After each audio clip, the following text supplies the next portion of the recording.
ইন্দ্রাণী ও বাবা এটা দেখানো হচ্ছে এই খুঁটিটা কিভাবে পৌঁছলো এই গাছটার নাম উত্তম বৃক্ষ मैं कर लूंगा पीछे एक सेकंड ইন্দ্রাণী একটু তোমরা একটু দিদি তোমরা একটু তুমি এদিকে না দেখালে একবার ভিতরে হয় ঠিক আছে ফটোটা কে তুলছে শুনতে পাচ্ছ না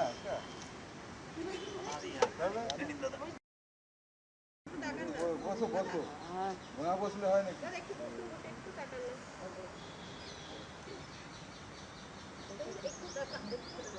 बैकग्राउंड में ये लोग आ रहे हैं सबको प्लीज दादा बैकग्राउंड টা পুরো আসছে তোমরা হ্যাঁ ভাই এদিকে এসে যাও আরে রিপোর্টার আসছে কি আছে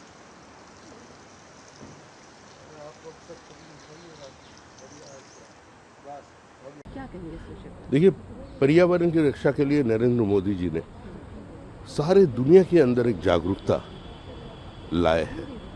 सिर्फ भारतीय जनता पार्टी का सांसद, विधायक, भारतीय जनता पार्टी का नेता, कार्यकर्ता नहीं, जो आम नागरिक है वो भी आज के कार्यक्रम में शामिल हो रहे हैं। अरे पूरे देश में नहीं, पूरे दुनिया में हो रहे हैं। जहाँ जहाँ भारतीय बसे हुए हैं, पूरा इंडियन डायस्पोरा जो है वो आज इसमें शामिल है। आज खुशी का दिन है। सबको अपनी माँ की नाम याद करके, जिसका माँ इस दुनिया छोड़ के चली गई, उसको भी याद करके हम लोग ये काम कर रहे हैं। इससे बड़ा आनंद और खुशी का मुहूर्त हम लोगों के लिए बहुत काम आया जीवन में। बहुत इम्पोर्टेंट इनिशिएटिव इस बार आप लोग 28 को फाउंडेशन डे पश्चिम बंगाल का जो होगा, अब इससे पहले नहीं हुआ, दिस इज फर्स्ट टाइम आप लोग मना रहे हैं। प्रधानमंत्री जी भी जाने वाले हैं, उसके अलावा 21 को इंटरनेशनल योगा डे भी वहाँ पर आयोजित होगा। कैसे देखते हैं, क्या कहेंगे इस पूरे विषय? देखिए, इस बार तो जितना खुशी ऊपर वाला ने पूरा भारतीय जनता पार्टी को, कार्यकर्ता को दे दिया, उसका कोई जवाब नहीं है। हमारा पुराना सपना गंगोत्री से गंगा सागर तक भारतीय जनता पार्टी का सरकार, उसी का साथ साथ समा परिषद के भूमि में समा परिषद की सरकार। 1947 के 20 जून उस समय प्रादेशिक आइन सभा में समा परिषद द्वारा जो प्रस्ताव लाए गए थे, आज जो लोग उसका समर्थन किया था और आज की पश्चिम बंगाल के जन्म हुआ, तो उसको हम स्टेटहुड डे करके मना रहे हैं। स्वतंत्रता का बाद तो माहौल दूसरा था, लोग इसके बारे में सोचता कम था और सोचने का अवसर भी नहीं था। लोग ये मानते थे ये श्यामा प्रसाद मुखर्जी, एन.सी. चैटर्जी, ए.सी. चैटर्जी, যদুনাথ सरकार, रमेश चंद्र मजुमदार जो से लेकर के मेघनाथ शाह और पूरा कांग्रेस का जितना हिंदू विधायक थे, और इस प्रस्ताव के विपक्ष में रहते हुए भी अंतिम क्षण पे जो हमारा कम्युनिस्ट पार्टी का दो नेता कॉमरेड ज्योति बासु और आपका रतनलाल ब्रह्मन ने भी इस वोटिंग पे शामिल हो गया, इसका पक्ष में वोट डाला था। तो उसके उस दिन एक ऐतिहासिक दिन है और उसी महेंद्र क्षण में प्रधानमंत्री जी एक साथ 20 जून का हमारा स्टेटहुड डे और उसी का साथ साथ जो इंटरनेशनल योगा डे जो है उसका ऑब्जर्व करने के लिए बंगाल आ रहे हैं।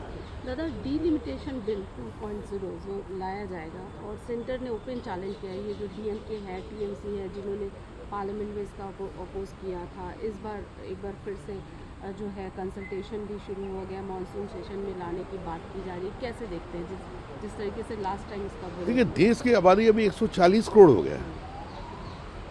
एक एक कंस्टिट्यूएंसी 18 लाख 20 लाख का होने जा रहा है। तो जो जनप्रतिनिधि है, जो चुनकर आते हैं, उसका साथ जनता का तो संपर्क होना चाहिए, इंटरेक्शन होना चाहिए, उसका तो सारे जगह पहुंचना चाहिए।